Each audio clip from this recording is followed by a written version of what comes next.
You're streaming CBS News Bay Area. Thanks for joining us this Friday. I'm Ann Makovic. Here is a look at some of our news headlines this morning. Fire destroying a former youth center in East San Jose today. Flames poured out of the abandoned building on Sinclair Drive for hours this morning. This is the abandoned Mexican American Community Services Agency Youth Center. Here is a look at that fire shortly after it broke out at about 1 a.m. right next to the Alum Rock Renaissance Academy. Firefighters managed to prevent those flames from spreading to the school or other buildings, but officials from the Alum Rock Union School District canceled classes today just to be safe. That fire also near Mayfair Park, several homes and 680. It escalated to 3 alarms this morning. That means a lot of resources rushing to contain it. We had approximately 50 firefighters on the scene. As you can see, it's still an active scene. The firefighters worked aggressively, they worked fast, they got here quickly in order to stop the fire from spreading. No injuries reported. The cause of that fire still unknown. Investigators in Minneapolis have identified the 2 children who were shot and killed at church this week, 8-year-old Fletcher Merkel and 10-year-old Harper Moisky. They both died during Mass on Wednesday after that shooter fired 116 rifle rounds into Annunciation Catholic School. 18 other people were injured. Fletcher's father urged parents to give their kids an extra hug and kiss. A coward decided to take our 8-year-old son Fletcher away from us. Please remember Fletcher for the person he was and not the act that ended his life. Harper's parents wrote that they're shattered and called on elected leaders to do more to address gun violence and mental health. The mayor of Minneapolis calling for stronger gun safety laws.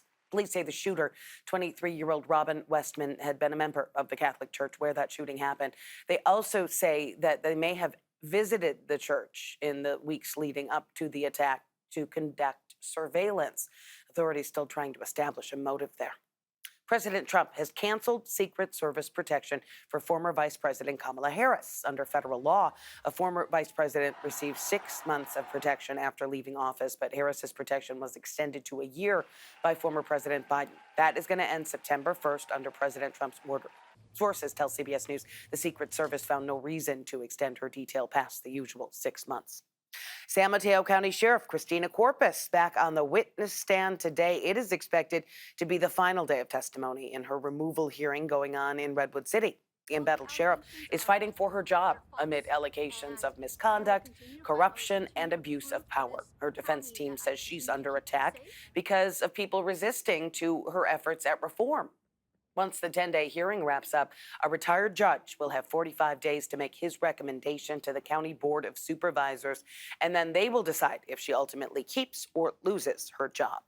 Heads up, if you are traveling this holiday weekend, a lot of people are. The FAA is forecasting the busiest Labor Day in 15 years. The TSA expecting almost 17.5 million travelers at its checkpoints through Wednesday. This is how things looked at Oakland International yesterday. That airport is expecting more than 160,000 passengers over the holiday weekend, so it certainly looks different today. A passenger told us the lines were longer than she expected. So I guess what you want to do is to try to relax, to be calm, because once you're here, you can't speed things up. So you have to accept that this is what it is and try to be calm so you start your vacation off on a high, on a plus. Good advice.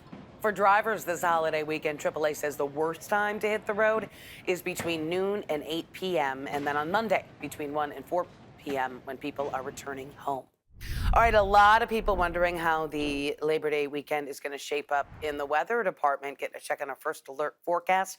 Meteorologist Jessica Birch has a look at some of the conditions heading into the weekends. We have a big warm up in the forecast as we head into the next couple days, and we're already starting to notice it off into our inland spots today with this baby warm up jumping us into the 80s and 90s from Concord all the way over into Antioch as we kick off this weekend's forecast.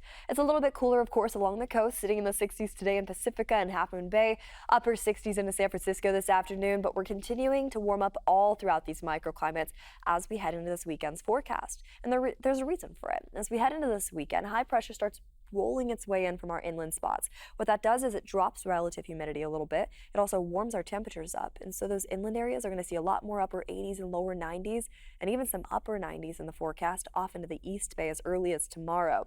At the same time, we're gearing up for some gustier afternoons. We see that alone today. I mean, we kicked off this morning with nice light winds, a little bit gustier just around lunchtime. Into the evening hours tonight, it really ramps up to around 25-mile-per-hour winds. And the reason why I want to bring up the winds mixed with the low relative humidity and warm temperatures is because those three key ingredients alone are fire weather conditions. And so we monitor that closely as we head into the afternoon hours tomorrow, all the way into Sunday, as temperatures soar up into the upper 90s throughout our inland areas.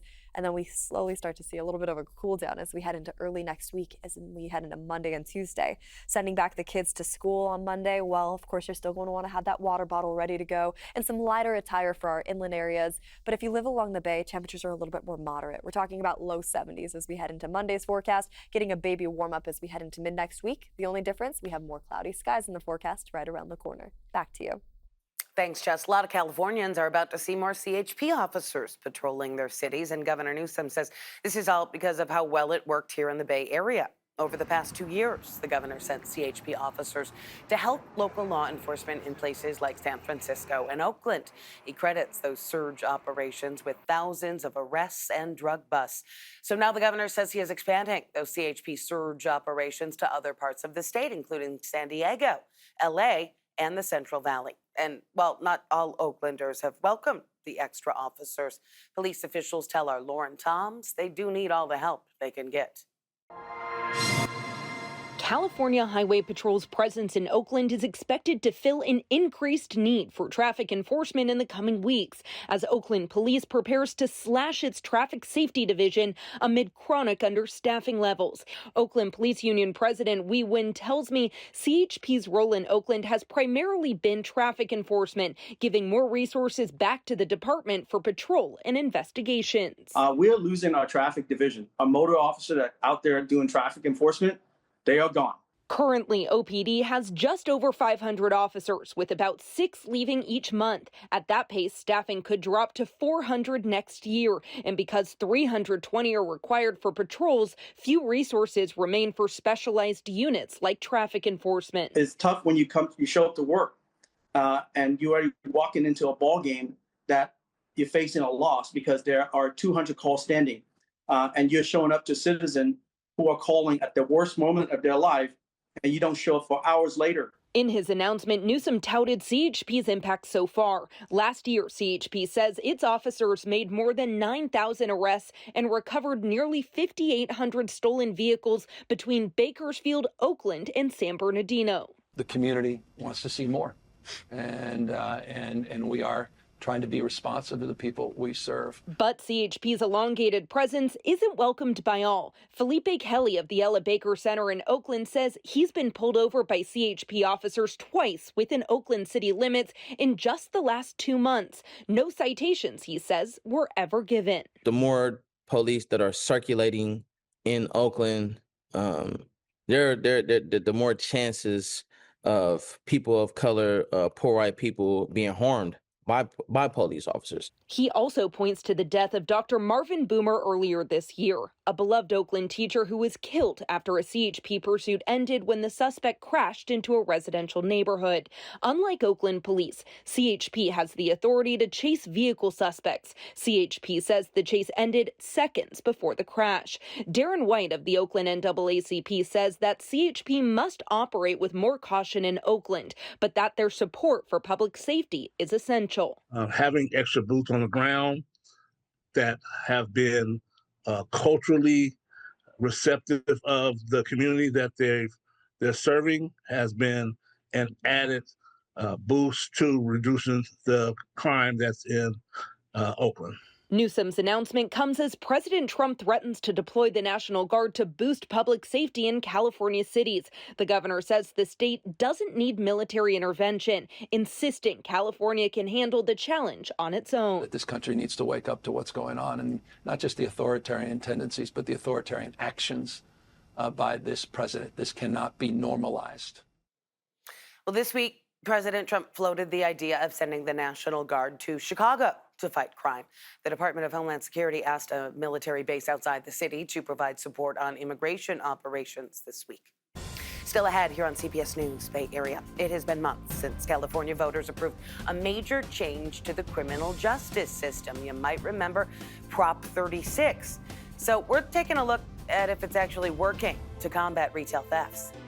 Stole a car from Richmond and ended up running it through the back door here. Hopefully this will allow them to be able to say, okay, we're going to actually investigate this, we're going to prosecute them.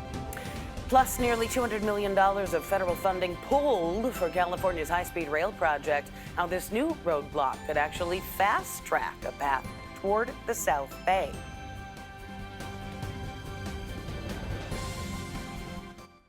Well, we're starting to warm up as we head into this weekend's forecast. Today, we're still in the low 90s, putting us a little bit above average in certain microclimates off into the East Bay.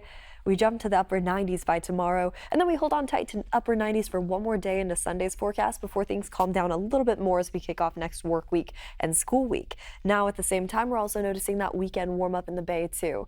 Low 70s jumping into upper 70s as early as tomorrow with sunny skies. It'll be a beautiful weekend in the Bay, and then we'll start seeing those clouds roll back in as we head into next week. It has been more than 9 months since some major changes to California's criminal justice system took effect. Those changes in response to some high-profile retail thefts across the state. The voter-approved Prop 36 was intended to create a new choice for some drug offenders: enter treatment or face a longer prison sentence. In San Mateo County, prosecutors have filed nearly 500 felony theft cases and almost 230 felony drug possession charges since Prop 36 took effect in mid-December. Suji Nam spoke with the DA's office about how they're using the increased flexibility under the new law.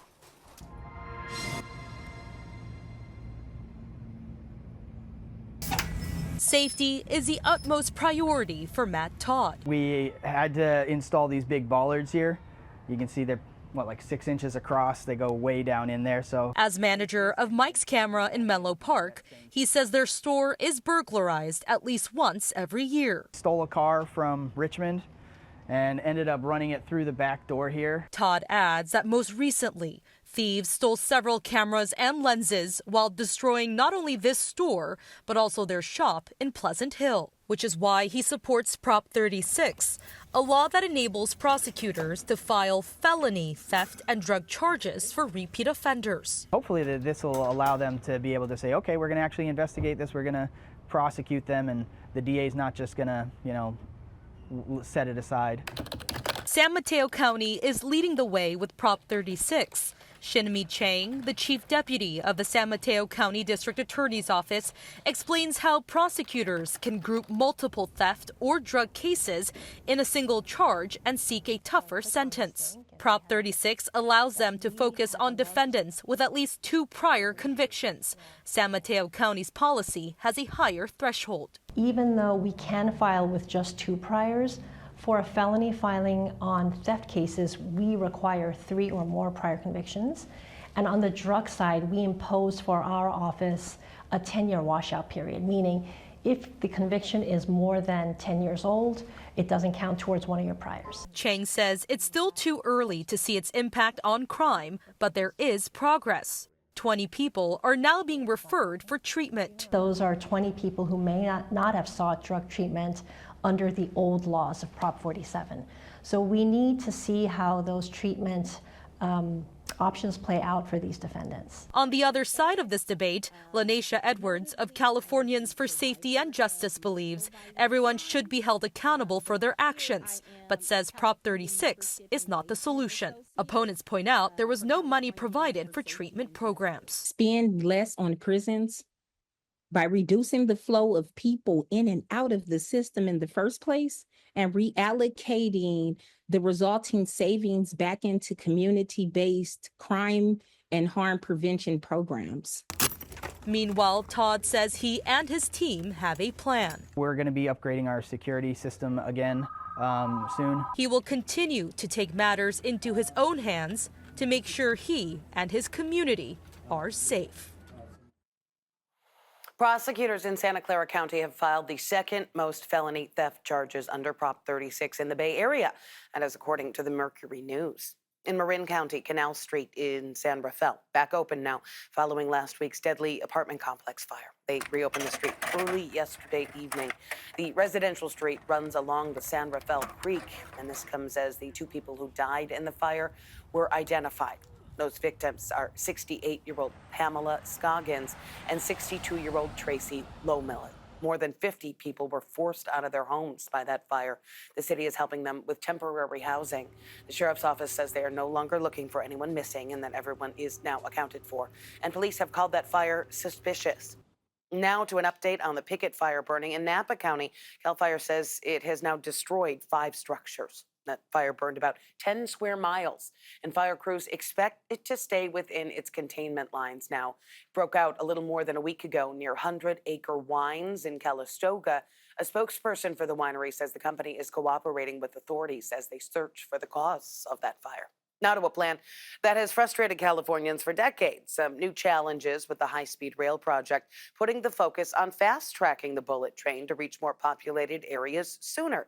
All the work that has actually been completed so far is between the Central Valley cities of Bakersfield and Madera. A lot of people calling that the train to nowhere. The plan has been to take the tracks further north through Merced before eventually branching out toward the Silicon Valley. But with federal funding getting pulled, plus a number of other cost delays and overruns, there is a new talk now of an alternative plan that could fast-track a station in Gilroy. Arlen Ramirez asked locals how they feel about their city taking center stage. Well, Gilroy is increasingly seen as a critical link to the success of the high-speed rail system in California. And so moving forward, it will be necessary from both a logistical and political standpoint to get this community on board.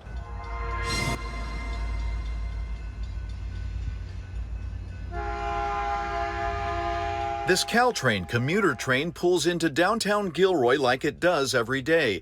But in the not-so-distant future, these same tracks might carry something much faster, California's high-speed rail.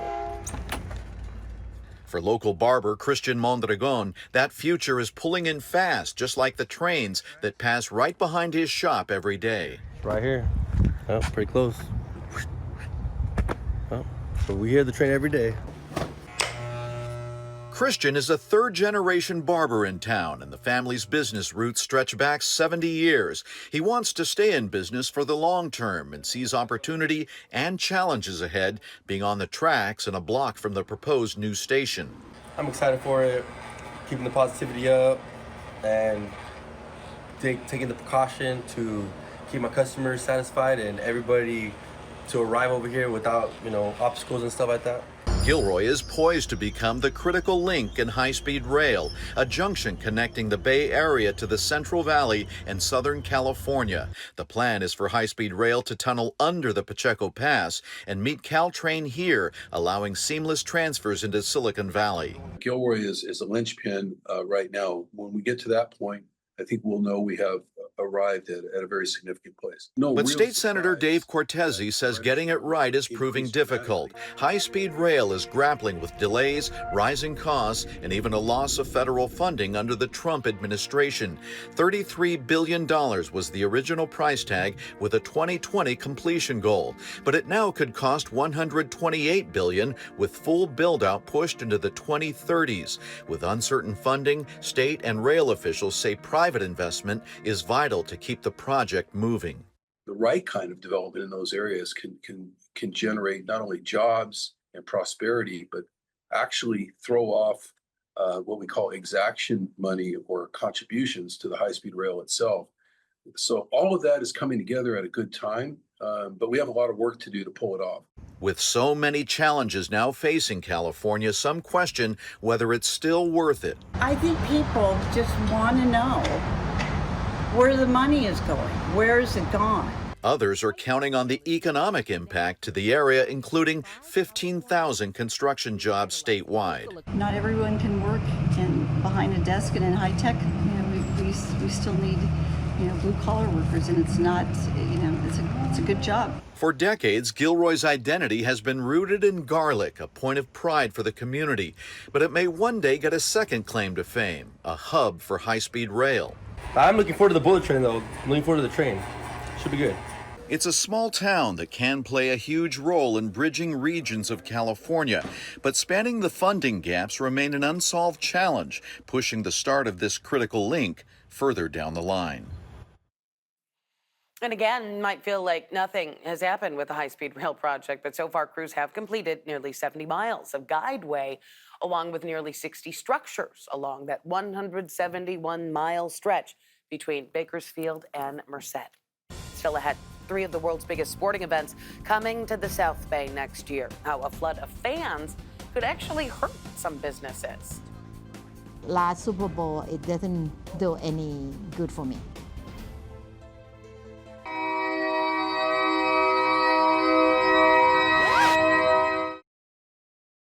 As we head into this weekend's forecast, we are gearing up for some beautiful weather outside. A little bit warmer, though. I mean, take a look at this. 70s in the forecast today, jumping into the upper 70s by tomorrow for our friends along the Bay at least. So San Francisco, Oakland, you see that live look behind me? We're expecting clear skies into this afternoon. And then those clouds start to roll in into the afternoons as we head into next Monday and Tuesday. Where we don't see those clouds, it's our inland spots. We're going to warm up into the 90s today. We have upper 90s in the forecast tomorrow and Sunday. Coincidentally, just the 2 weekend days alone where we're dealing with some summer-like heat. And then we're back down into the low 90s as we head into next week, at least for Monday and Tuesday, as many kids are back to school. And of course, us adults are back to work. Oh, excuse me. Well, preparations underway in the South Bay for some of the world's biggest sporting events. Millions of people from around the world are expected to descend on the area next year. All begins in February when Levi Stadium hosts Super Bowl 60. And then in March, the NCAA tournament comes to SAP Center. It all culminates with the most watched sporting event on the planet, the 2026 FIFA World Cup. Santa Clara becoming the first city ever to host both the Super Bowl and the FIFA World Cup in the same year. While local leaders are celebrating the busy schedule, some business owners aren't as thrilled. As Kevin Coe shows us, it all has to do with their bottom line.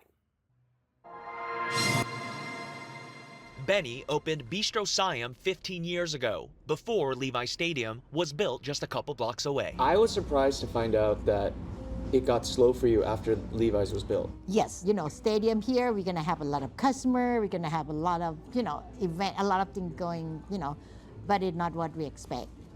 Not at all. Benny says game days are the worst for her Thai restaurant in the Tasman Station, one of the only restaurants operating near Levi's. People like selling things on the side, food, even beer and wine. They came in and asked for ice to refill their bucket, and they look at them like, my God. She says all the cars and foot traffic haven't led to real profits. It was a similar story when Santa Clara hosted Super Bowl 50 in 2016. Last Super Bowl, it doesn't do any good for me. The city of Santa Clara is also pondering the benefit of hosting the Super Bowl. At this week's city council meeting, officials reviewed an agreement set to be approved next month detailing costs and payments. Hosting the Super Bowl will cost $6.3 million.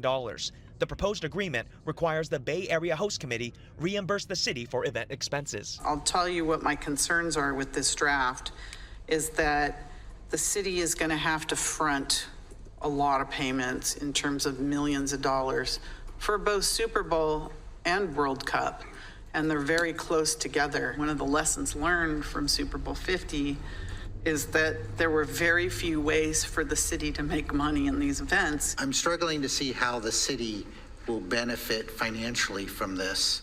It may be that these events are always basically money-losing propositions. We could get a lot of benefit to the city if we had a entertainment district that could capture the people that came to capture the money that came to our city for the event. Without that existing in Santa Clara, San Jose is hoping to take advantage, unveiling new branding and initiatives catered around 2026's big events. The global party is going to be here in the Bay, and especially here in San Jose. But back in Santa Clara, business owners like Benny assume it'll just be another slow day. I want to give this opportunity to my customer to be able to come in and order food or sit down and eat, but that not happen.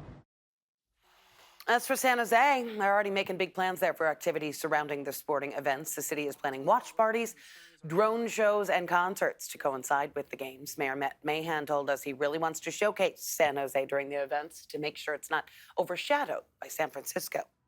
The 49ers preparing to kick off their regular season in Seattle in about a week. And we've learned the Niners are going to have a new look when they host the Seahawks at the end of the season.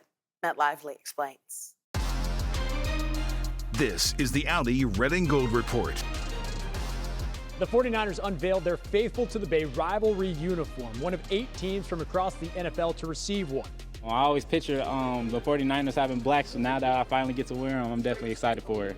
Just keep Fred Warner away from the mannequins. What's good, Big Pimpin'? One player who hasn't even had a second to look at the new uniform is Marquez Valdez-Scantling, who practiced for the first time on Thursday. Between here and Pittsburgh, obviously I have a great relationship with Aaron Rodgers over there, and he wanted me back over there. So it was a toss-up. You haven't been here long, but is Super Bowl 58 been a topic that's come up yet? I mean, I've been here literally 4 hours, so and 2 of them were spent on the football field. So I haven't got to hear much about anything besides what we're doing today. Fans seem torn about the new black uniforms online, and that's fitting because they haven't worn any sort of black uniform since 2017 due to low popularity. Again, the Niners kicking off their regular season against the Seahawks in Seattle. That is on Sunday, September 7th. Coming up in our next half hour here on CBS News Bay Area, the parents of a teenager filing a lawsuit after the death of their 16-year-old son, while his family is placing the blame on ChatGPT.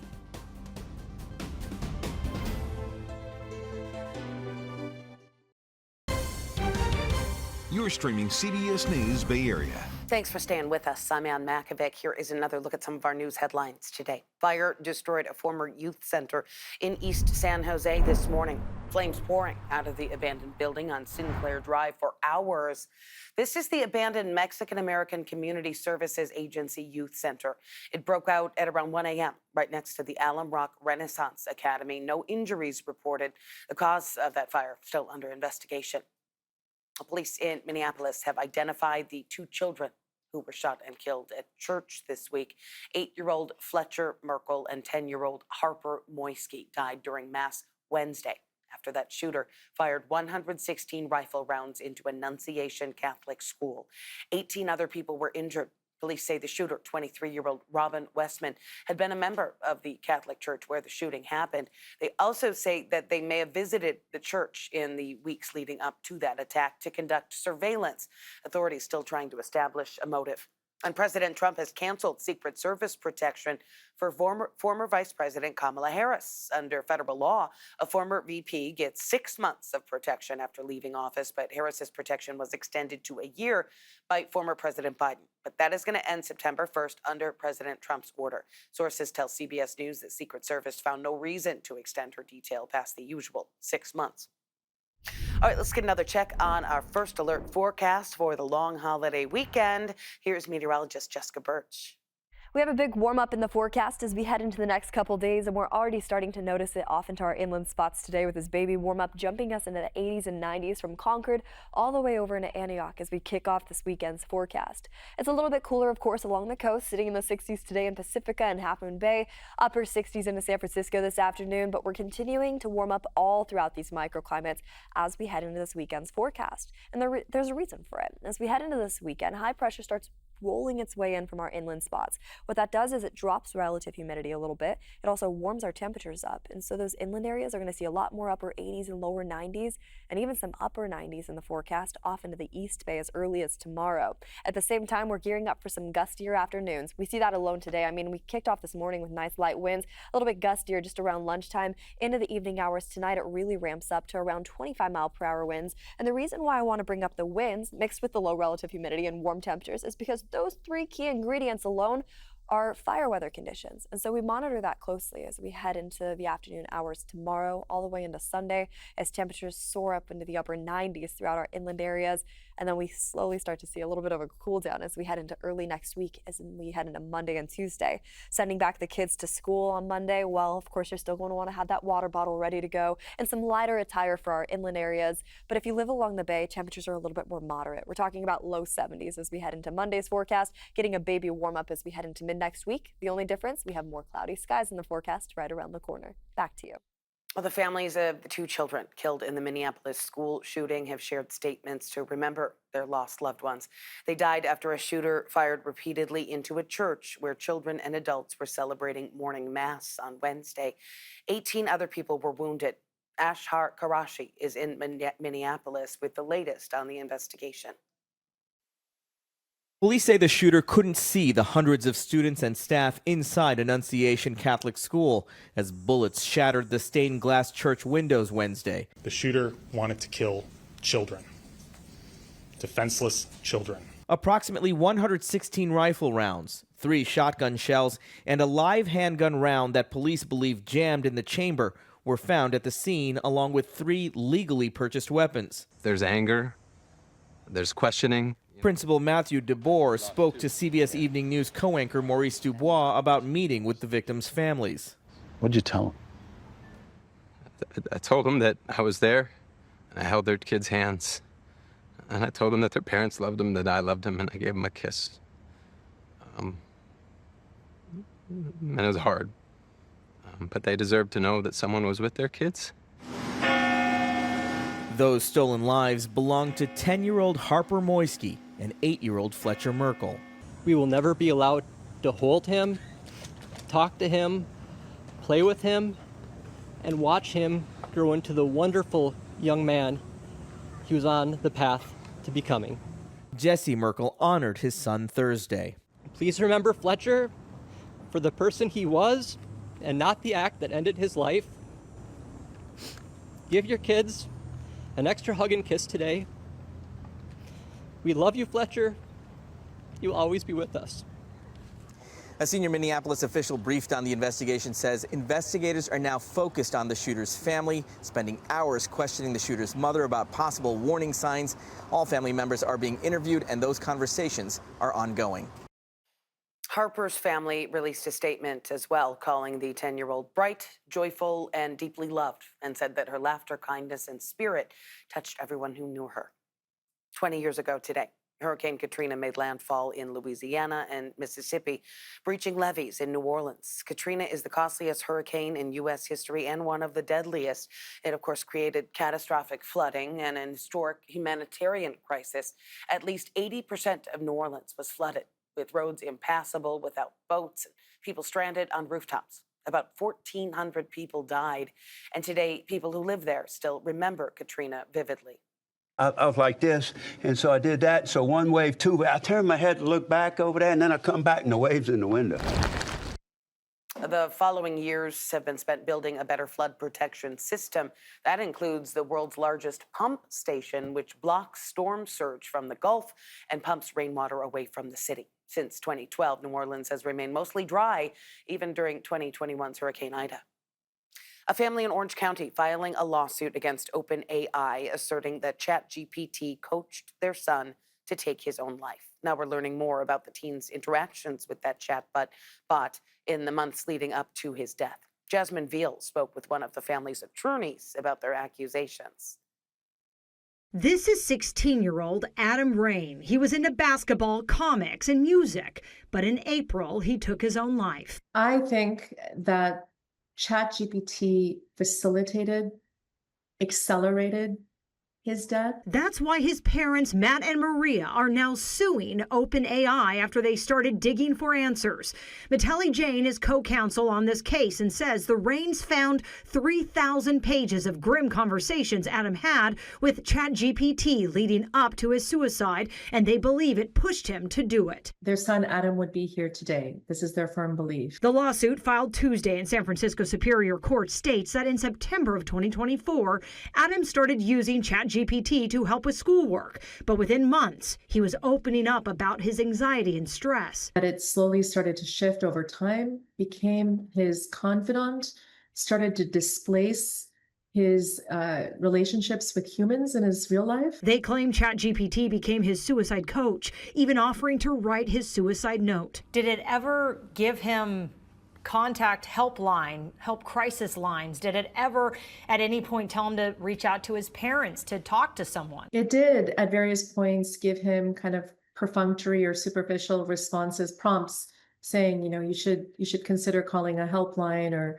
talk to somebody. But Jane says ChatGPT gave him tips on how to get around these prompts for help and encouraged him not to tell anyone about his suicidal thoughts. He told ChatGPT, maybe I should leave the noose out so that somebody sees it. And ChatGPT's response was, I'd avoid doing that if I were you. The lawsuit accuses OpenAI CEO Samuel Altman of knowingly accelerating the public launch of ChatGPT while deliberately bypassing critical safety protocols. A statement from an OpenAI spokesperson says in part, ChatGPT includes safeguards such as directing people to crisis helplines and referring them to real-world resources. While these safeguards work best in common, short exchanges, we've learned over time that they can sometimes become less reliable in long interactions where parts of the model's safety training may degrade. It goes on to say we will continually improve on them, guided by experts. But the family's legal team says until it's proven safe, it shouldn't be used. Then they shouldn't put these products onto market.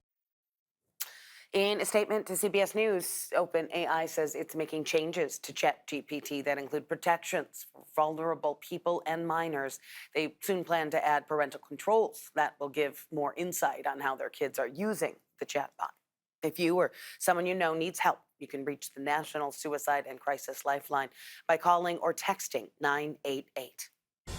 Coming up next here on CBS News Bay Area. August is Black Business Month.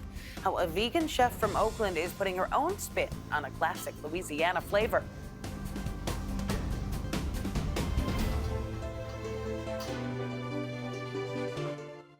Well, we're starting to warm up as we head into this weekend's forecast. Today, we're still in the low 90s, putting us a little bit above average in certain microclimates off into the East Bay.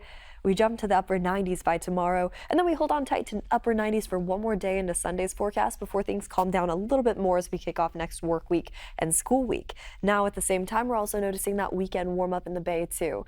Low 70s jumping into upper 70s as early as tomorrow with sunny skies. It'll be a beautiful weekend in the Bay, and then we'll start seeing those clouds roll back in as we head into next week.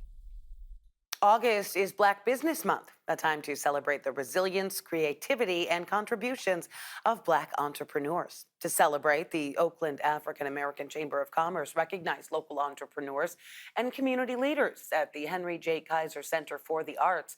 The event yesterday served as a tribute to Black businesses in Oakland and encouraged support toward its economic growth. It also featured live performances from local Black artists and remarks from Mayor Barbara Lee. Well, today we want to introduce you to an Oakland native who built a nationally recognized vegan restaurant from the ground up without investors nor restaurant experience. Our journey started with just $27 and a dream. Our executive producer of Impacting Communities, Tylen Jennings, shows us how she is redefining soul food.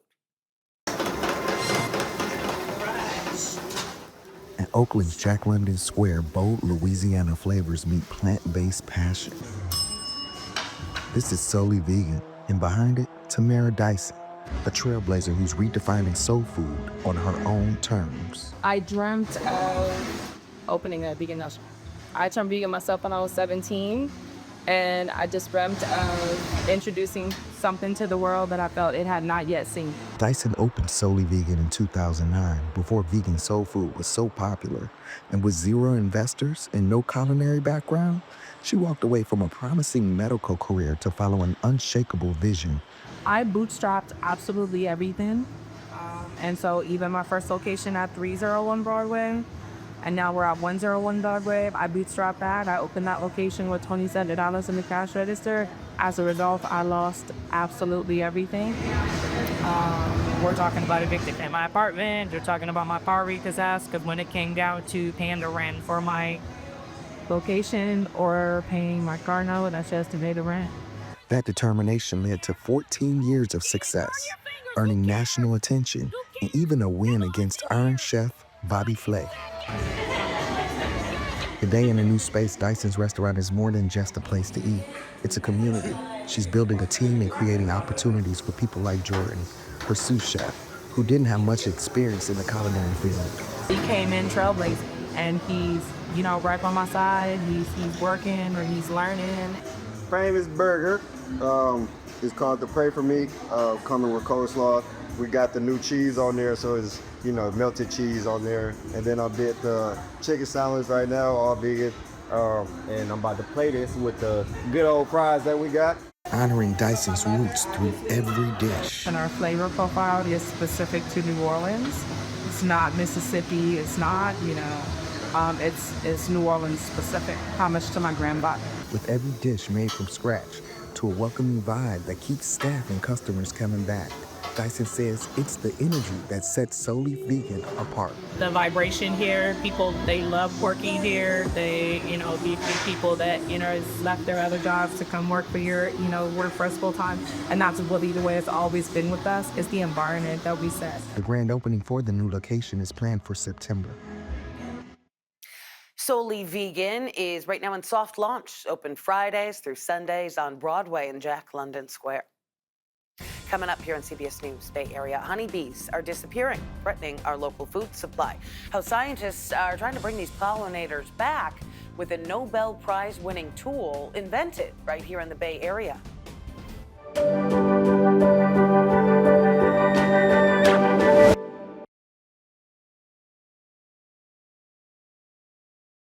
As we head into this weekend's forecast, we are gearing up for some beautiful weather outside. A little bit warmer, though. I mean, take a look at this. 70s in the forecast today, jumping into the upper 70s by tomorrow for our friends along the Bay, at least. So San Francisco, Oakland, you see that live look behind me? We're expecting clear skies into this afternoon.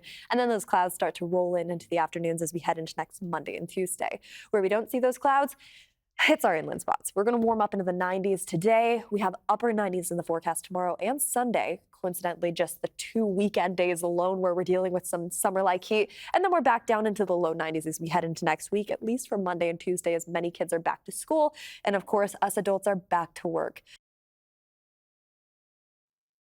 On today's Project Earth, we are taking a look at honeybees. They're crucial to our food supply, but they're declining in population. Now, a Nobel Prize-winning technology identified here in the Bay Area promises to keep the hives buzzing and the honey flowing. For honeybees, the San Francisco Bay Area traditionally serves up a year-long feast. There's usually something blooming. Alameda beekeeper Andrei Kruglikov, his business, Twin Bee Apiaries, is buzzing. He sells about 1,000 pounds of raw honey a year, all made by the bees in his backyard. People apparently have a lot of interest in local honey. But when the conversation jumps to climate change, the honey farmer grows concerned. It's not just warming, it's a climate disruption, right? So you have a cold and wet spring, and then basically the bees, they build up their population, and there's not enough nectar.